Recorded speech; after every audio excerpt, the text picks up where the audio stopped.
네, 서동수의 글로벌 마켓 리더 메리츠증권 서동수 대리와 얘기를 나눠보도록 하겠습니다. 안녕하십니까? 네, 안녕하세요. 네, 자, 오늘 서동수 대리와 어떤 얘기들 좀 나눠볼까요? 이슈부터 먼저 확인해보고 그리고 얘기 이어가도록 하겠습니다. 네, 오늘의 내용은 중국 정기업 금리 인하에 대해서 좀 얘기를 나눠보도록 하겠습니다. 네, 금리도 인하했고 지준율도 인하했습니다. 어떻게 보면 이제 결국 이제 시장의 유동성을 좀 대거 좀 공급을 해보겠다 이런 의지인데, 글쎄요, 지금 미국 증시 마감된 거 봐서는 시장에 대한 어떤 신뢰도가 지금 많이 떨어져 있는 상황이라서 잘 움직일 수 있을지 이런 부분 좀 물음표를 한번 찍고 우리가 좀 넘어가야 되지 않을까 하는 생각이 듭니다. 전일에 중국 지수가 하방을 뚫고 내려가면서 지금 시장에 대한 위험도가 상당히 상승을 해 있다. 지난주 하반, 그러니까 후반기에 들어갔던 분할 매수 물량들을 손절매를 하는 한이더라도 현금화를 시키는 부분에 대해서 설명을 드렸었는데요. 어제 시장이 떠서 그 부분에 참 실행을 하셨다면 참 그나마 다행이다라는 생각을 좀 많이 하고요. 어제 시장을 보면서 국제금융시장 아시아권에서 이렇게 강한 코스닥 시장, 참 대단하다라는 생각도 좀 많이 들었고요. 결국에는 수급을 열어놓고 보니 프로그램 매수가 대부분을 차지하고 그다지 의미 없는 기관들의 매수들이라 소폭 매수로 그쳤다라는 것이 좀 아쉽긴 합니다만, 어제 하루 종일 그리고 오늘 새벽 5시까지만 하더라도 그래도 뭔가 좀 희망이 보이는 듯한 게 왔습니다. 그래서 이게 내가 참 다행이지만 정확하게 틀렸을 것 같다. 그랬으면 좋겠다라는 생각을 좀 개인적으로 많이 했었는데요. 원고를 5시부터 이제 4시 40분부터 시작을 했는데, 4시 20분부터 했는데요. 네.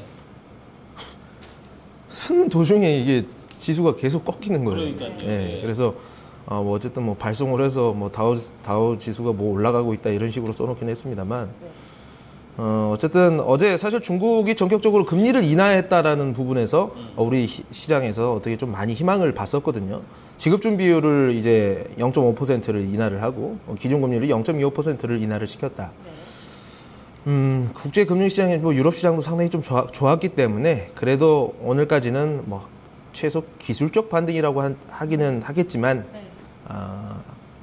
오늘 정도까지는 충분히 가능하지 않았을까라는 생각이 들었는데, 어제 한꺼번에 한 1시간 만에 모든 상승폭을 줄여버리는 다우 지수를 보면서 정신을 진짜 똑바로 차려야겠다는 생각을 좀 많이 했습니다. 그렇습니다. 자, 이 정도면 시장 패닉이 아닌가 하는 생각이 들어요. 물론 이제 어제 중국은 부양책 내놓기 전에 이제 장이 마감이 됐습니다만 7% 넘게 좀 떨어지는 모습이었고요. 네. 거기에다가 미국 같은 경우도 어떻게 30분 만에 이렇게 좀 급락이 올 수 있을지, 롤러코스터도 정말 대단한 어떤 난이도의 롤러코스터가 아닌가 이런 생각이 들어요. 정말 그만큼 지금 시장에 참여하고 있는 투자자들의 심리가 굉장히 불안하다는 걸 반영해 주는 게 아닐까 싶습니다. 어제 정말 중국 증시 얘기를 하셨지만 지금 3,000선이 깨진 상황이잖아요.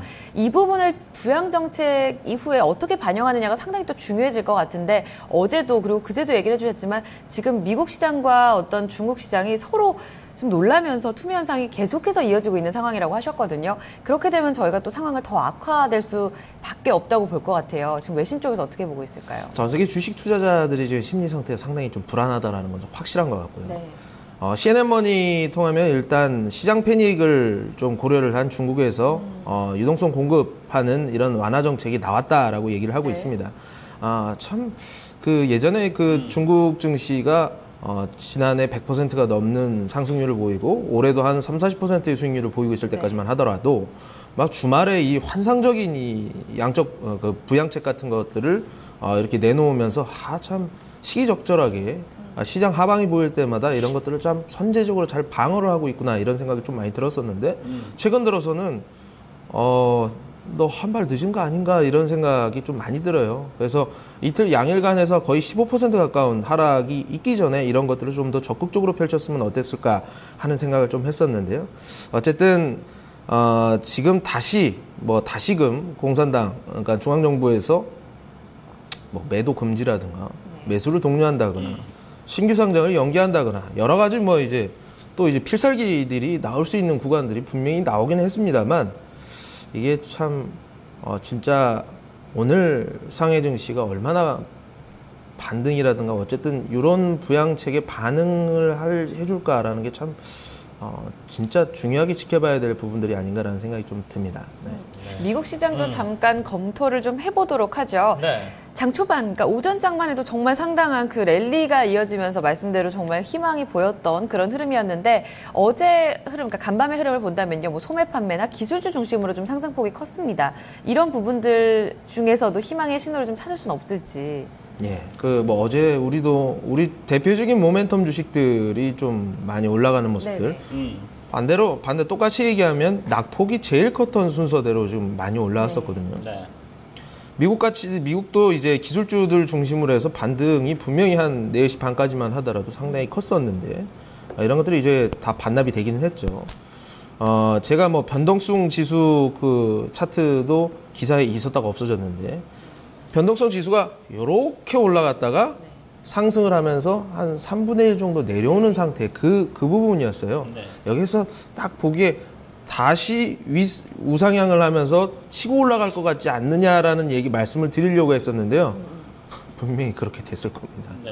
그렇게 되면서 시장의 하락으로 이렇게 마감을 하게 되었었는데 어쨌든 중국의 금리 인하라든가 지준율 인하 부분에 대해서 시장의 반응은 일단 우리가 제일 중요하게 보는 다우의 반응은 이러하였다라는 것을 전해드립니다.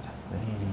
지금 상당히 좀 걱정의 어조가 나와가지고 오늘장 우리 시장에 대한 우려감이 더욱더 커지는 구간대인데 파급력으로 바로 넘어가 보도록 하죠. 그렇습니다. 이게 중국 경기부양책이 시장에 먹히느냐 안 먹히느냐 이거 확인이 굉장히 중요합니다. 그렇죠. 오늘 또 급락을 한다고 한다면 미국 시장 급락으로 다시 이어지는 이 악순환 고리가 계속 연결이 될 가능성이 상당히 높다라고 보고 있습니다. 언제든지 기술적 반등이 이루어진다고 해도 어색하지 않을 정도로 조정이 되긴 했습니다만 바닥 다지기가 확인이 좀 필요한 부분들이 아닌가. 그래서 쉽사리 여기에서는 현금을 주식에다가 자산에다가 실물 자산에다가 지금 넣는 부분들은 굉장히 좀 자제해야 된다라고 정리를 해드리겠습니다. 네, 그래요. 이제 뭐 바닥 따지기도 바닥 따지기입니다만 지금 일단은 그 조금 전에 얘기했던 것처럼 부양책들이 나오는 게 이게 먹히느냐 안 먹히느냐가 가장 중요한데 오늘 이제 어떻게 보면 이제 거기에 대한 하나의 좀 변곡점이 되지 않을까 하는 생각이 듭니다. 이거마저 안 먹히면 이제 이 이후에 다른 어떤 부양책들 내놔도 별 소용이 없지 않겠냐 이런 부분에 대해서 앞으로의 전망이 더욱더 어두워질 가능성이 높기 때문에 오늘 하루 좀 지켜봐야 되지 않을까 하는 생각이 들고요. 저희가 또 다음 이슈 이어서 또 얘기를 나눠보도록 하겠습니다. 자, 신흥국의 고통에 대해서 좀 얘기를 나눠보도록 하겠습니다. 자, 뭐 중국과 미국에서 이렇게 서로 좀 왔다 갔다 롤러코스터를 하고 있는 사이에 더욱더 좀 골치 아파지는 곳은 바로 이 신흥국들입니다. 그냥 여기는 뭐 오르기는커녕 계속해서 지금 뚝뚝뚝뚝 떨어지고 있는 이런 모습인데 진짜 고래 싸움에 어떻게 보면 새우등 터지는 그런 격입니다. 뭐 우리나라가 여기에 이제 포함이 됐다고 보시면 되고요. 네. 신흥국들 이머징 통화 인덱스 자체가 금융위기 수준보다도 지금 더 낮아져 있는 수준. 제가 사실 이 부분까지 비슷한 수준까지 갔다고 해서 그리고 여기서 다시 반등하는 모습을 보이면서 위기가 이제 없어질 수도 있는 가능성이 보입니다라고 했는데 이게 다시 더 낮아지고 있는 이런 상황들이 지금 진행이 되고 있는 상황입니다. 네. 이 신흥국, 그러니까 통화 약세부터 좀 발발이 된 부분이 있습니다. 그리고 중국의 또 위안화 평가 절하 소식이 들리게 되면서 달러의 어떤 달러의 강세와 더불어서 위안화의 평가 절하 소식이 신흥국 통화의 약세를 더 불지핀 그런 모습이었는데 최근에 중국 증시가 붕괴되면서 이 신흥국 증시에서 날아간 자금이 엄청나다고 하거든요. 이런 부분들 외신통에 좀 전해주시죠. 월스트리트저널 따르면요. 러시아, 인도네시아, 남아프리카 공화국, 브라질 같은 경우 원자재 수출을 하고 있는 경제 구조를 갖춘 나라들이 지금 통화 가치가 좀 최저치를 경신을 하고 있다. 러시아의 통화는 루브라 같은 경우 7년 내 지금 뭐 최저치. 외환 당국이 3,600억 달러의 정도의 외환 보유고를 가지고 있었는데, 4,200억 달러 정도, 4,400억 달러 정도 되겠네요. 거기에서 800억 달러를 들이부으면서 루브라 하락을 막으려고 했지만 전혀 막지 못했다. 이 외환 당국의 환율 조절 실패에 관련돼서 얘기를 하고 있고요. 이런 것들이 좀 뉘앙스 자체는 지금 뭐 링기타라든가 여러 가지 뭐 바트 그리고 남아프리카 랜드와 이렇게 계속 떨어지고 있는 통화들이 과연 환율 조절을 금융당국이 나선다고 해서 할 수 있을 것인가에 대해서 러시아는 전 세계적으로 외환보유고를 굉장히 많이 가지고 있는 나라 중에 한 나라입니다. 나머지 뭐 인도네시아, 남아프리카, 브라질 뭐 이런 나라들 러시아보다 비슷하거나 훨씬 낮은 수준의 외환보유고를 가지고 있는데 이 낮아진 통화를 방어하기 위해서 외환보유고 사용이 실질적으로 효과가 있을지는 좀 의문이다라고 보시면 될 것 같고요. 네. 예. 그리고 대리님께서 사실 우리 원달러 환율 1,200원도 뚫을 가능성이 충분히 있다라는 이야기를 해주셨었거든요. 최근에 달러 흐름이 조금 예측하기 좀 어렵지 않나 싶은데요. 지금 그 흐름에 대해서는 수출주 또 어떻게 봐야 될까요? 수출주 1,200원에서 너무 자연스럽게 거기에 눌러앉아 있는 모습들이 좀 많이 불안해 보이긴 합니다. 양봉 딱 한 번, 그리고 하루 이틀 새에 1,200원을 돌파를 할 수 있다는 것이 상당히 좀 우려가 되는 부분들인데요. 월스트리트저널에서 또 전 세계 조선업 매출, 그러니까 우리나라 조선업이 뭐 전 세계 1위 이랬었는데 지금도 뭐 1위는 1위입니다. 매출 1, 2, 3위를 하고 있는 현대중공업, 뭐 대우중공업, 대우조선해양 그리고 뭐 삼성중공업 같은 경우 최근에 중국 경제 혼란에 좀 직격탄을 맞고 있다라고 이렇게 얘기를 하고 있습니다. 위안화절하 중국 조선소의 가격 경쟁력을 확보해주고 그리고 또 엔화 약세가 또 일본 조선업에 힘을 실어주고 있다. 근데 이 둘도 굉장히 부진합니다. 1위라고 하더라도 이번 그 수주액 자체가 목표치를 달성할 가능성은 상당히 낮아 보인다라고 좀 전하고 있고요.